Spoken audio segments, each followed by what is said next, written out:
हज़रात अस्सलामु अलैकुम वरहमतुल्लाहि ताला वबरकातुहू। जहान इश्क़ में आपका खैर मक़दम है।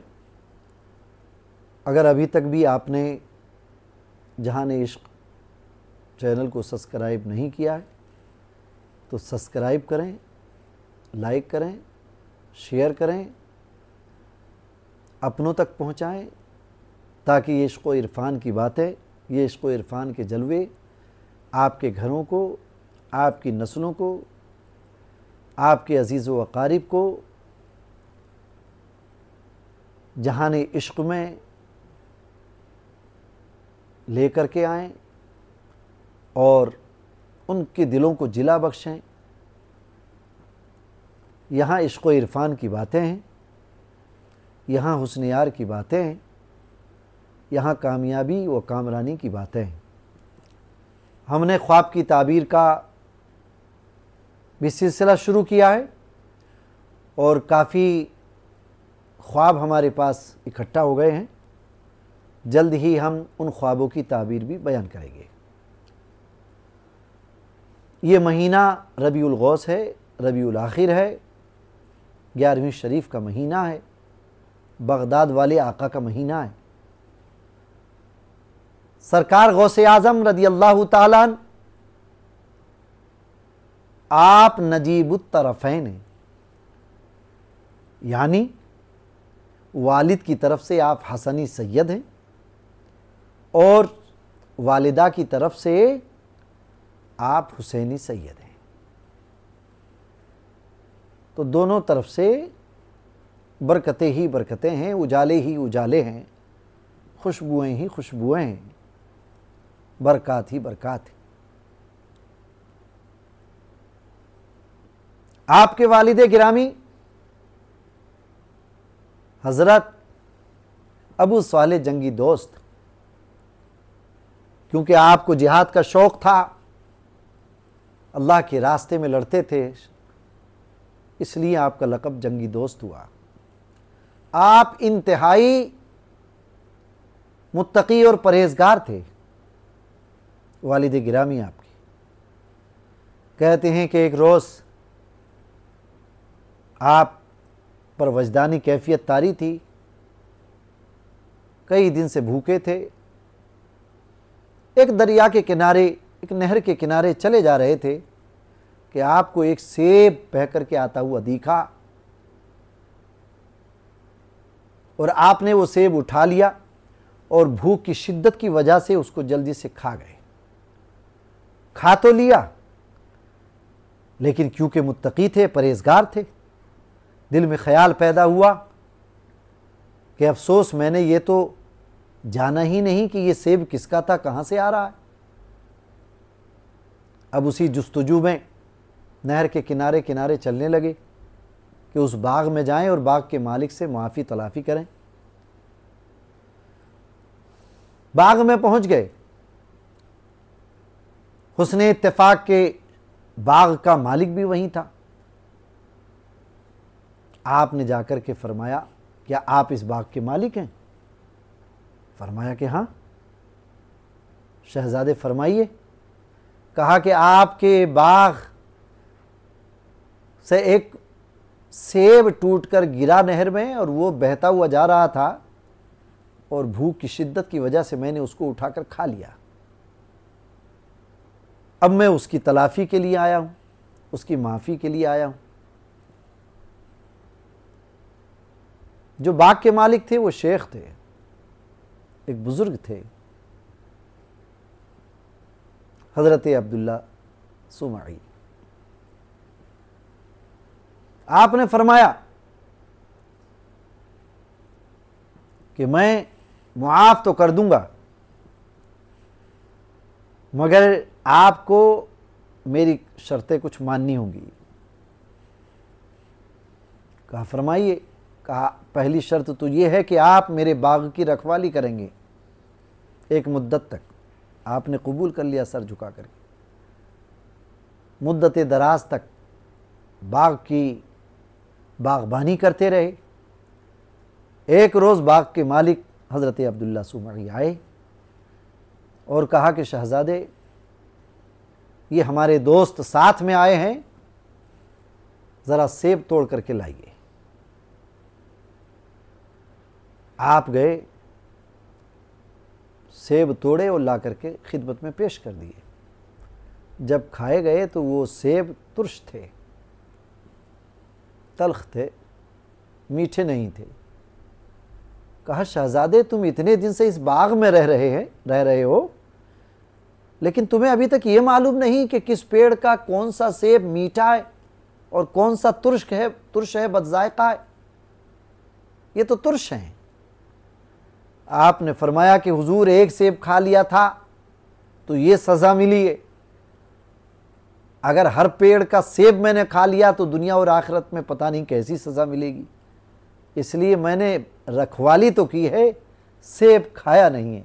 अल्लाह अकबर, अल्लाह वालों की ये शान होती है, सुभान अल्लाह। हज़रत अब्दुल्ला सुमई झूम गए और दिल में सोचने लगे कि जो मैंने सोचा था बिल्कुल वही है। कहा, ठीक है, ये शर्त तो पूरी हुई, लेकिन एक शर्त मेरी और है, तब आपको मुआफ़ी मिलेगी। फरमाया, वो क्या शर्त है? फरमाया कि वो शर्त ये है कि तुम्हें मेरी बेटी से शादी करनी होगी। कहा, ठीक है, जो हुक्म, मुझे कबूल है। कहा, यह भी सुन लो कि वो आँखों से अंधी है, कानों से बहरी है, ज़बान से गूंगी है, क्या तुम्हें मंजूर है? सर झुकाकर कहा कि हाँ, मुझे मंजूर है। शेख झूम उठे, आगे बढ़े, सीने से लगा लिया, कहा आओ। घर पे ले गए, अक़्द सुन्नत हुआ, निकाह पढ़ा दिया गया। उसके बाद जब आप हुजरे उरूसी में गए तो आप ये देख करके दंग रह गए। जब दुल्हन को देखा तो उसने सलाम किया, अस्सलाम वालेकुम। चेहरा इंतहाई नूरानी है, पुरकशिश है। इन्होंने जवाब दिया, वालेकुम अस्सलाम। उसने कहा, तशरीफ़ रखिए। अब ये घबरा करके निकले हुजरे से, अपने खुसर के पास गए। कहा, बेटे क्या बात है? कहा, हुजूर शायद मैं गलती से किसी दूसरे हुजरे में चला गया, मेरी दुल्हन कहाँ है? कहा, बेटे वही है। कहा, वो तो गूंगी नहीं है, वो तो बहरी नहीं है, वो तो आंखों से माजूर नहीं, अंधी नहीं है। हज़रत अब्दुल्ला सुमई मुस्कुराए, फरमाया, बेटे मैंने इसलिए गूंगी कहा था कि उसने कभी भी नाजेबा या शरीयत के खिलाफ कभी ज़िंदगी में कोई लफ्ज़ नहीं बोला, कभी उसने किसी गैर महरम को नहीं देखा, इसलिए वो आंखों से अंधी है। कभी झूठ नहीं बोला, गीबत नहीं की, नाजेबा कलिमात ज़बान से अदा नहीं किए, इसलिए गूंगी है। कभी कोई बुरी बात नहीं सुनी इन कानों से, इसलिए वो कानों से बहरी है। वही आपकी दुल्हन है। कौन? आपकी वालिदा गौसे पाक की हज़रत उम्मुल खैर। बताना मकसद ये है कि सरकार गौसे आज़म शेख अब्दुल कादिर जीलानी, महबूब सुबहानी, कुतुब रब्बानी, गौसे समदानी, पीर लासानी, शहबाज ला मकानी, किंदीर नूरानी, किसके चश्मो चिराग हैं? हज़रत अबू सालेह जंगी दोस्त के, हज़रत उम्मुल खैर के रज़ियल्लाहु ताला अन्हुमा। आपकी वालिदा माजिदा इंतहाई परहेज़गार और गौसे पाक का ये आलम कि जब आपको मकतब में भेजा गया और उस्ताद ने कहा कि बेटे पढ़ो बिस्मिल्लाहिर्रहमानिर्रहीम, तो आपने अल्लाह के नाम से शुरू किया। और ये नहीं कि अलिफ बा पढ़ा, बल्कि आपने, एक रिवायत में है कि 18 पारे सुना दिए, पढ़ा पढ़ करके। पूछा, बेटे तुम तो पहले से पढ़े हुए हो, तुम्हें ये सब किसने बताया, किसने सिखाया?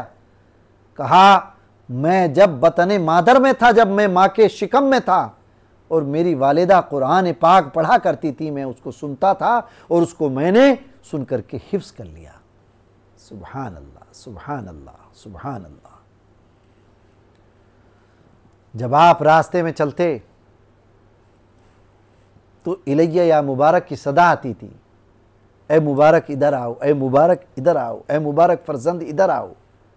अल्लाह अकबर। जब आप कुछ बड़े हुए तो आपकी वालिदा माजिदा ने आपको एक काफिले के साथ गीलान से बगदाद मोहल्ला के लिए भेजा। रास्ते में डाकुओं ने आपके काफिले पर हमला कर दिया, मालो असबाब लोगों का लूट लिया। ये भी एक डाकू के पास गए और कहा कि मेरे पास भी कुछ माल है। कहा, कहाँ है, क्या है? कहा, 40 अशरफियाँ हैं। कहाँ है? कि मेरी गुदड़ी में है। डाकू ने हाथ पकड़ा और अपने सरदार के पास ले गया कि सरदार, ये बच्चा कहता है कि मेरे पास भी माल है। सरदार ने पूछा कि बच्चे, क्या तुम्हारे पास भी माल है? कहा, हाँ है। क्या है? कहा, अशरफियाँ हैं। कितनी हैं? कहा, 40 हैं। कहाँ है? कहा, गुदड़ी में सिली हुई है। गुदड़ी उतारी गई, उसको खोल के देखा गया तो उसमें वाकई अशरफियाँ थी। अशरफियाँ निकाली गई। कहा, सरदार ने कहे, बच्चे अगर तुम चाहते तो इसको छुपा लेते, मगर तुमने ये क्यों बताई? आपने फरमाया कि एक डाकू ने मुझसे पूछा क्या तुम्हारे पास भी कुछ है, मैंने बता दिया कि मेरे पास अशरफियाँ हैं। कहा, तुम चाहते तो झूठ बोल देते। कहा, यही तो सबक वालिदा ने नहीं पढ़ाया। मेरी वालिदा ने यह सिखाया कि बेटा अगर जान पे भी बनाए तो कभी झूठ नहीं बोलना। अल्लाह अकबर।